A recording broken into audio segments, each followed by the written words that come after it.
In China, 1700 years ago, somebody is feeding a gecko red powder and has been every day for months. When the animal is ready, it will be crushed, ground into a paste, and painted onto the arm of a bride, who will be told the mark vanishes the moment she is unfaithful. People spent 3,000 years inventing things to prevent their partners from cheating, including bizarre ones like this. And yes, every one of them was really used on somebody. But for now, let's leave the gecko in its jar. You need two other things first, and the first is in Rome. 1. Rome's first breathalyzer was a kiss. Valeria kisses her husband on the mouth every morning, and his father, his brothers, and cousins she barely knows. None of it is affection. Every kiss is a test, and the men are checking for wine on her breath. The Roman writer Gellius records the custom without blinking. Women avoided wine, and their relatives kissed them so the smell would give them away. The ban on women drinking was total, and the reason behind it was sex. Romans believed wine loosened a woman and walked her straight into adultery. Cato, the elder, put the two side by side. In a speech about dowries, he wrote that a husband judges his wife the way a censor judges a citizen. If she has drunk wine, she is punished. If she has been with another man, she is condemned to death. Valerius Maximus tells of a man called Messenius who beat his wife to death over wine, and the part Rome found shocking was the method he chose rather than the killing. So look at what Rome built: a ban on a drink enforced by a kiss delivered by every man in the family.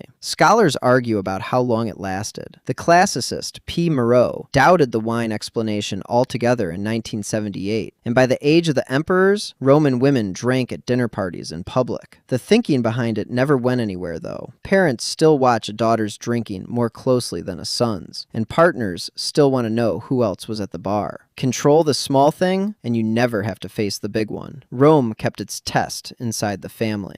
1,500 kilometers east, the test happened in the street, and it was finished before anyone opened their mouth. 2. The cloth that answered for her. Iltani is walking down an Assyrian street, and you cannot see her hair. That is the point. She is veiled. The woman a few steps behind her is forbidden to veil, and the punishment if she tries it is severe. This is written into the Middle Assyrian laws. Wives, widows, and free women were told to cover themselves in public, and enslaved women and prostitutes were denied the same cloth. Historian Frederick Mario Fales went through these rules in a 2021 study. The veil was doing a job. Before any man opened his mouth, he knew which group the woman in front of him belonged to. Fales adds that everyday Assyrian documents show women with more freedom than the law code sounds like, so the real street was looser than the writing. Look at the design, though. The veil physically stops nobody. It works earlier by pushing the boundary out to where a stranger reads it from across the road. We use rings now, and a relationship status sitting on a profile where strangers read it before they send anything. Both are quiet versions of the same idea,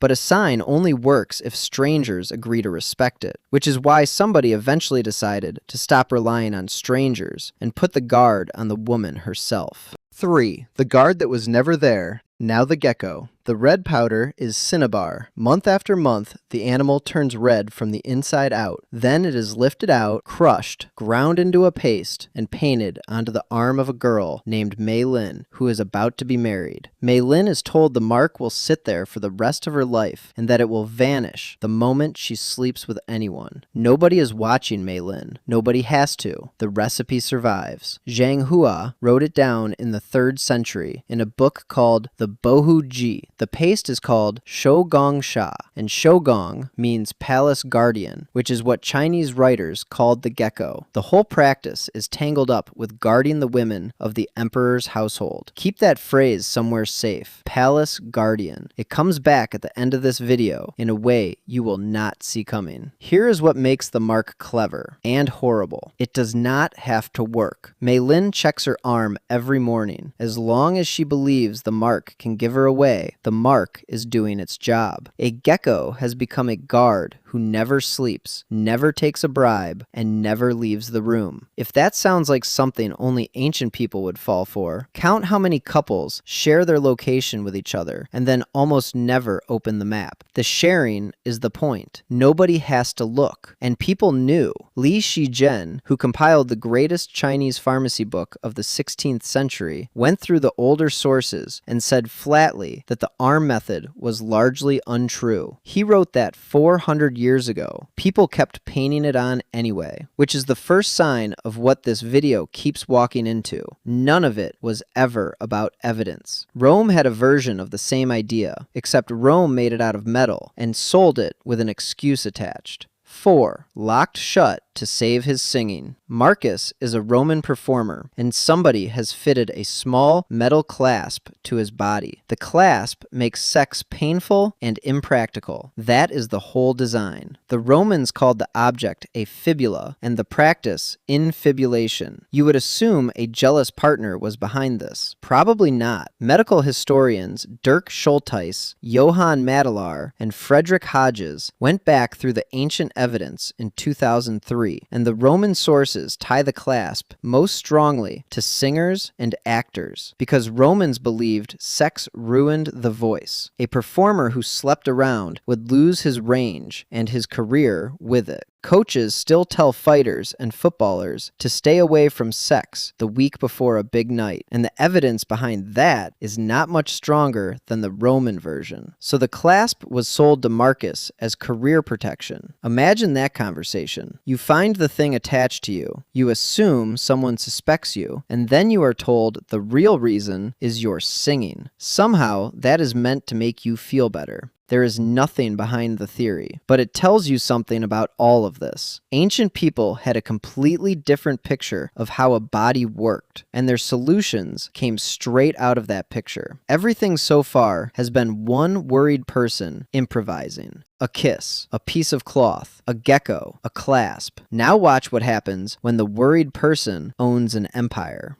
5. The empire that redesigned its servants. Parisa lives inside a Persian royal household, and hundreds of people move around her every day, which is a problem for a king with many wives. He needs male staff near them, and 9 months is a long time to spend wondering. So the staff were changed. Royal courts across Asia and Europe used eunuchs, men who had been castrated, and handed them jobs that put them closer to royal women than any other man could get. A. Shapur Shabazi, surveying the subject for Encyclopedia Iranica, notes that Persian sources treat eunuchs as unusually trustworthy servants of the royal household. Xenophon claimed Cyrus the Great preferred them for that exact reason. Assyrian kings turned the building itself into the system. A set of documents called the Middle Assyrian Palace Decrees sets out who may enter the women's quarters and who has to supervise them. Historian Martha Roth describes them as regulations for palace staff and the men who dealt with royal women. Legal historian Sophie de Mar-Lafont adds that these women were not shut away forever. They traveled and went outside, so the system controlled access rather than movement, which sounds smarter than a lock. It is also a trap, because somebody always has to come in. A doctor, a messenger, a servant carrying food. So you need a man to screen the visitors.